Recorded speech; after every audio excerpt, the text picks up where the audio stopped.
안녕하세요. 책 읽어주는 강사 손정입니다. 이번 주는 지난 시간에 이어서 도덕경 한 번 더 할까 합니다. 지난 시간에 이 도덕경의 배경, 그 다음에 노자가 어떤 마음으로 이 말씀을 했는지 하고, 그리고 내용은 81장 중에 총 한 3장 정도만 추려서 해드렸는데요. 그 외에도 좋은 내용이 많이 있기 때문에 이번 시간에는 제가 지난 시간에 말씀드렸던 3장 외에도 더 좋은 내용들 몇 가지 더 여기 써놨는데요. 한 13장, 47장, 49장, 60장 이렇게 한 4개 정도 더 해볼까 합니다.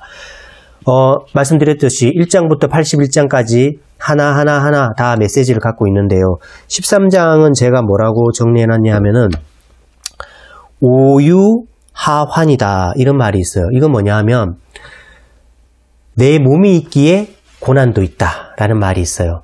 지금 성공하신 분도 있고 또 성공하신 분도 성공하기 전에 어떤 고난이 있었을 테고, 아니면 지금 몸이 아프거나 아니면 어떤 실패를 겪고 있는 분이 있잖아요. 이때 노자는 이렇게 생각하래요. 지금 고통스러운 것도 내가 살아있으니까, 내 몸이 있으니까 고통도 있다. 그러니까 항상 노자는 무위자연이잖아요. 자연이 있는 그대로 봐라. 함 없는 함으로 대하라. 이런 게 이제 도인데, 그러니까 내가 고통스러울 때도 그래, 내 몸이 있으니까 내가 고통스럽지, 이렇게 생각하면 한결 낫다고 해요. 물론 고통을 겪고 있는 당사자는 그게 잘 와닿지 않을 수도 있겠지만 어쩔 수 없을 것 같아요. 이겨내기 위해서는 그 마음을 먹고 이 고통이 지나가기를 견디는 거, 그게 좋을 것 같고요. 47장도 제가 좀 좋다고 써놨는데요. 47장 한번 볼까요? 47장은 뭐냐 하면 이거예요. 이제 노자가 말하기를, 이게 성인은 집 밖에 나가지 않고서도 천하가 어떻게 돌아가는지를 안다, 이렇게 말해요. 이제 그게 무슨 뜻이냐 하면은 원인은 곧 내 안에 있다. 근데 우리는 전부 다 원인을 이제 밖에서 찾으려고 하잖아요. 결국은 이 문제를 해결하는 원인은 내 안에서 찾아야지 밖에서 찾아봤자 답이 없다. 그러니까 문 밖에 나가지 않아도 답을 알 수 있다. 왜? 답은 내 안에 있으니까. 그 얘기를 해요. 그러니까 어떻게 보면은 이 노자 사상과 불교 사상이 좀 비슷한 것 같아요. 이제 위진 남북조 시대 있잖아요. 그때의 인도에서 중국으로 이제 불교를 좀 더 전하러 온 사람 중에 한 명이 달마잖아요. 이제 달마가 이제 중국에 왔을 때 이제 달마 밑에서 열심히 수도를 한 이제 달마의 제자가 있었어요. 해가라고. 근데 달마가 그때 무건수행 중이라 9년 동안 무건수행을 하고 있는데 이제 수많은 제자들이 와서 달마에게서 어떤 답을 구하려고 했지만 9년 동안 입을 열지 않으니까 다들 지쳐서 떠났는데 해가라는 사람만이 떠나지 않고 있었던 거예요. 그래서 달마가 9년 동안의 무건수행을 깨고 해가한테 물었죠. 당신은 왜 안 갑니까? 남들은 다 가는데 왜 여기서 이렇게 허드렛 일 같은 걸 하면서 있습니까? 그러니까 답을 좀 얻고 싶습니다. 안심, 인명의 답을 좀 얻고 싶습니다. 근데 마음이 몹시 불안합니다. 라고 하니까 달마가 내가 당신의 불안한 마음을 고쳐줄 테니 불안한 마음을 여기다가 꺼내 놓으세요. 그래요. 그러니까 이 해가가 불안한 마음을 꺼내 놓기 위해서 자기의 마음을 이렇게 봐요. 보니까 꺼내 놓을 게 없습니다. 이런 말을 하니까 달마가 그래요. 내 이미 너의 마음을 편안케 했느니라. 그래요.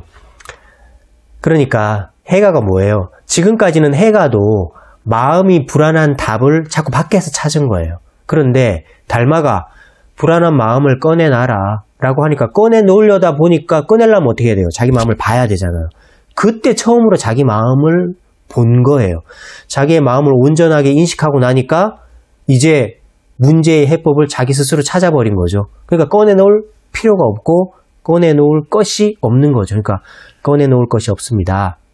그러니까 달마가 내 힘이 너의 마음을 편안케 했느니라 라고 대답을 하는 거죠. 이렇게 달마와 해가의 대답에서도 원인은 자신에게 있다라고 말하듯이 이 도덕경의 47장에서도 원인은 내 안에 있다 라고 말하는 것 같아요. 뭐 하나 더 볼까요? 49장을 볼까요? 49장은 뭐 이것도 늘 노자가 하는 말이에요. 노자의 도의 중심 사상은 그거잖아요. 세상에는 고정된 진리가 없다. 나의 마음을 고정시켜 놓고 세상을 보지 말고 세상을 있는 그대로 바라봐라. 이게 요즘 우리가 흔히 말하는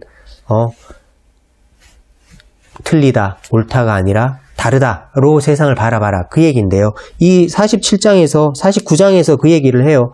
여기도 이렇게 해요. 성인은 또는 왕은 고정된 마음으로 세상을 다스리지 말고 백성을 바라보지 말고 백성의 마음으로써 내 마음을 삼아라. 이게 이제 49장이거든요. 좋은 말이죠. 민심이 천심이다. 뭐 또 그 말인 것 같기도 하고. 그러니까 뭐 노자도 그렇고 요즘에 나오는 얘기들도 그렇고 결국은 진리가 이 하나인 것 같아요. 고정된 마음이 아니라 있는 그대로 세상을 봐라. 이렇게 도덕경에는 끊임없이 이렇게 중립적인 마음에서 세상을 바라보는 그런 진리, 그게 바로 도잖아요. 유무상생, 대립면에 꼬임으로써 유와 무가 선과 악이 한꺼번에 있는 세상, 있는 그대로 받아들여라. 그 얘기를 처음부터 끝까지 하는데요. 그렇게 좀 있는 그대로 받아본다면 우리가 좀 고통을 헤쳐나가기도 한결 조금 수월하고 나하고 다른 남을 좀 바라보는 것도 한결 수월할 것 같습니다. 오늘 그래서 지난번에 이어서 도덕경에 조금 더 좋은 얘기 한 3개 장 정도 더 봤습니다. 더 자세한 얘기는 이 오강남이 풀이해놓은 도덕경을 찬찬히 좀 읽으시면 더 많은 걸 얻을 수 있을 것 같아요. 다음에는 좀 더 좋은 책으로 찾아오겠습니다. 오늘 책 읽어주는 강사 여기서 마치겠습니다. 고맙습니다.